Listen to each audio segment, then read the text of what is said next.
Conectas Podcast. La dictadura no encontrará como aliada la indiferencia española. Vuestra causa es nuestra causa. No hay fronteras morales ni ideológicas. Nunca os hemos preguntado si sois de izquierdas o de derechas, de centro o de la nada, porque es irrelevante. Esta es una batalla entre la civilización y la barbarie, y la libraremos hasta la liberación definitiva de Venezuela. Cayetana Álvarez, una parlamentaria de la derecha española, evidenciaba así la creciente relevancia de América Latina en la política de su país. Su partido, el PP, logró que el Congreso de los Diputados reconociera a Edmundo González como presidente electo de Venezuela y lo hizo con el apoyo de partidos que suelen votar con la izquierda, como el nacionalista vasco. Así de extraño puede ser el efecto de nuestra región en la política española, y el caso de Venezuela no es el único. Esta semana en Tenemos que hablar, América Latina y España, una relación ruidosa.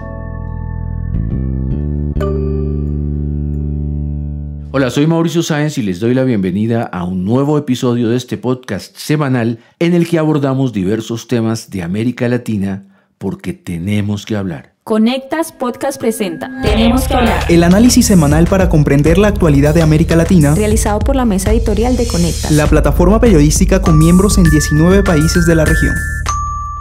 Esta crisis diplomática con Argentina, ¿a dónde nos puede llevar? ¿España contempla llegar a romper las relaciones con Argentina? Mire, esta misma mañana está convocado el embajador de Argentina. Voy a trasladar la gravedad de la situación y le voy a exigir una vez más disculpas públicas por parte de Javier Milei. Nosotros esperamos esas disculpas públicas y en adelante vamos a actuar en consecuencia si no se producen. Escuchábamos al ministro español de Exteriores, José Manuel Álvarez, poco antes del retiro de su embajador en Buenos Aires ante los insultos de Javier Milei. El mandatario argentino había llamado corrupta a la pareja de Pedro Sánchez, el presidente del gobierno español. Este incidente diplomático es otro ejemplo de las crisis que España tiene abiertas con América Latina. Sugelis Tejero, editora de Conectas, ha estudiado el tema desde Madrid y hoy está con nosotros. Hola Sugelis, bienvenida. Hola Mauricio, contenta de volver a compartir contigo y con la audiencia.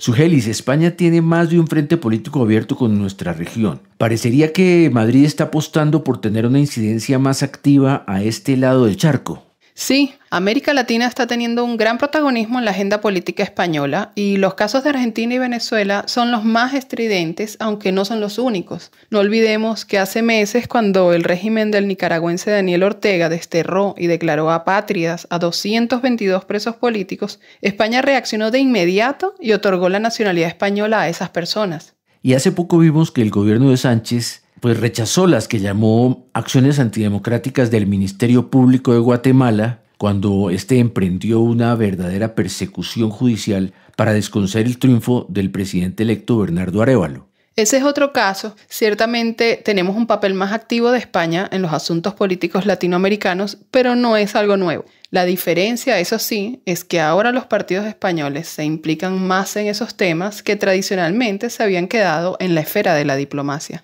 Por eso vemos al PP tomando la bandera del reconocimiento a Edmundo González en Venezuela, o al partido de ultraderecha Vox invitando a España a Milei a participar en un evento partidista donde dijo todo lo que desató la crisis diplomática en lugar de la típica visita de un jefe de Estado a otro. Sugelis, ¿pero por qué está pasando esto? ¿Qué provecho político pueden tener los partidos de allá con la política de acá? Hay dos razones que pueden explicar esos roles protagónicos de algunos partidos en hechos que ocurren a miles de kilómetros de distancia.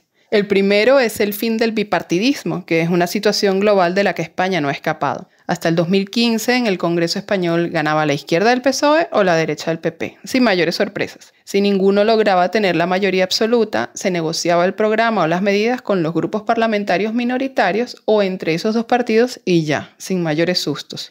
Pero empezaron a surgir formaciones como Podemos, Ciudadanos, Vox, Sumar, y eso sin calificarlo como bueno o malo, pues sí tiene un efecto en un sistema de democracia parlamentaria, donde para gobernar se necesita la mayoría absoluta. Cada vez es más difícil lograrla. Y agrego este dato. Desde 2015, ningún gobierno en España ha logrado terminar su legislatura de 4 años porque en el camino va perdiendo los apoyos, así que ese país ha celebrado en casi una década 5 elecciones generales. Pero es que el propio Pedro Sánchez gobierna ahora como un equilibrista, tratando de mantener esa coalición tan precaria que le permite seguir en el poder a pesar de haber perdido de hecho las elecciones. Eso explica que esos temas polarizantes como el de la Venezuela de Maduro y la Argentina de Milei tengan una reacción tan grande, mientras Sánchez asume posiciones más diplomáticas y humanitarias con los presos nicaragüenses o con el presidente guatemalteco. Eso me lleva a la segunda razón por la que América Latina cobra tanta relevancia para España: la inmigración. El número de latinoamericanos que residen en España no ha parado de crecer. El Instituto Nacional de Estadística reportó que al cierre de 2023 había 3.3 millones de latinoamericanos viviendo en España, y la mitad de ellos tienen la nacionalidad, ya sea porque la heredaron de sus padres o abuelos o la obtuvieron cumpliendo con los requisitos de residencia, o también por políticas especiales como la repatriación de personas de origen sefardí. Pero como sea, el asunto es que más de 1,5 millones de latinoamericanos pueden votar hoy en España, así que no es una sorpresa que los partidos políticos busquen caminos para encontrarse con esa población. ¿Y cómo se siente eso allá en el día a día, Sugelis? ¿Se nota el creciente protagonismo político de los latinoamericanos? Un poco. Francisco Sánchez, quien es director del Instituto de Iberoamérica de la Universidad de Salamanca, me contaba que la migración latinoamericana está políticamente muy activa, y me decía que la crisis argentina del año 2000 trajo a muchos migrantes de ese país que se vincularon tanto con España que empezaron a hacer política, y que algo similar ocurre con la migración venezolana, que se identifica mucho con la derecha del Partido Popular, el PP, y antes con Ciudadanos, porque los sienten muy cercanos a la causa de la oposición venezolana. Con una clara identificación del exilio venezolano, por simplificar, con el Partido Popular, que no nos olvidemos que incluso llevó a Leopoldo López Padre como eurodiputado en las listas del partido, ¿no? Y hay personas tan claramente significadas e identificadas, ¿no? En los casos de ellas sería Cayetana Álvarez de Toledo, que parte de su familia fue argentina, y juegan mucho al enfrentar o al involucrarse en lo que ellos llaman la batalla cultural en contra de los populismos o lo que ellos simplifican llamando los comunismos. Que es lo contrario que está sucediendo con Milei ahora, ¿no? Porque Milei sería el adalid de la libertad, ya no es del Partido Popular, sino desde la Argentina o desde Milei nos enfrentamos al gobierno social comunista de Sánchez gracias a un paradigma y a un paradigma de la libertad como sería Milei, ¿no? Pero si usted se pone a ver que el debate es profundamente doméstico, ¿no? Es decir, este es como una reafirmación del sentimiento de filiación iberoamericana que pueden tener los países de América Latina. Es como una especie de familia con primos mal avenidos, ¿no? Claramente los migrantes argentinos y los venezolanos son los más activos en este sentido. Sí, y esa polarización que vemos con Milei la vemos también con Maduro porque hay un elemento adicional que hace un poco de ruido en ese caso, que es la presencia o el rol que ha querido jugar en Venezuela el expresidente José Luis Rodríguez Zapatero, que es del partido que gobierna en España. Entonces hay un juego político ambiguo allí que sin duda utiliza la oposición española para poner entre la espada y la pared a Pedro Sánchez y que reconozca a Edmundo González como presidente electo.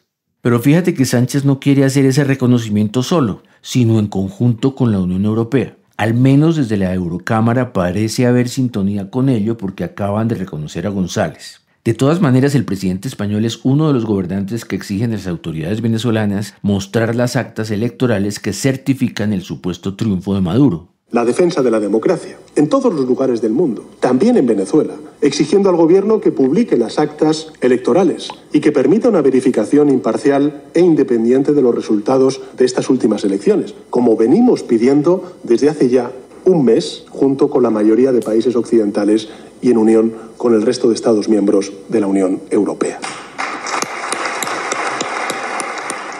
Como dejó claro en ese discurso, Sánchez defiende la posición europeísta sobre el tema, que además es uno de los principios de su partido, el PSOE. Pero también ha sido la marca diplomática de España en las últimas décadas, y es algo que el Ejecutivo español quiere aprovechar para convertirse en el puente que una a Europa con América Latina. Esto es algo que le ha costado mucho a España porque hay una visión desde Europa de que Latinoamérica es una región homogénea, pero bien sabemos que no es así. Te propongo escuchar lo que me dijo Mariano de Alba, especialista en Derecho Internacional y Diplomacia.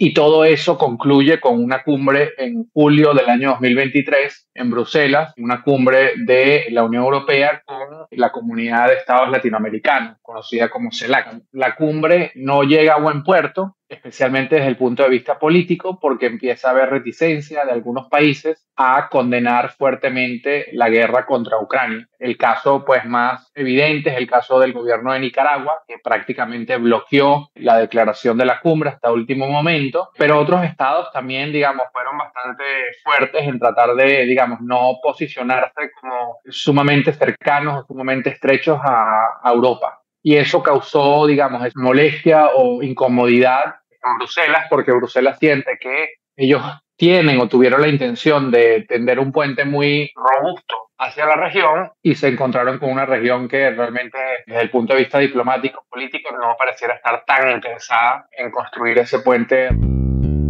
Y como siempre, no podemos olvidar la presencia de China y Rusia en América Latina, con inversiones millonarias y programas de financiamiento en varios países que por lo mismo tienden a seguir sus dictados. Así que va a costar bastante construir ese puente del que habla de Alba. Mientras tanto, España proyecta su propia polarización y se mira en el espejo de un debate latinoamericano cada vez más convulso. Gracias, Ugelis, por traernos este importante tema. A ti, Mauricio, hasta la próxima. Y a quienes nos siguieron, los esperamos en la próxima edición de este podcast semanal de Conectas, porque tenemos que hablar.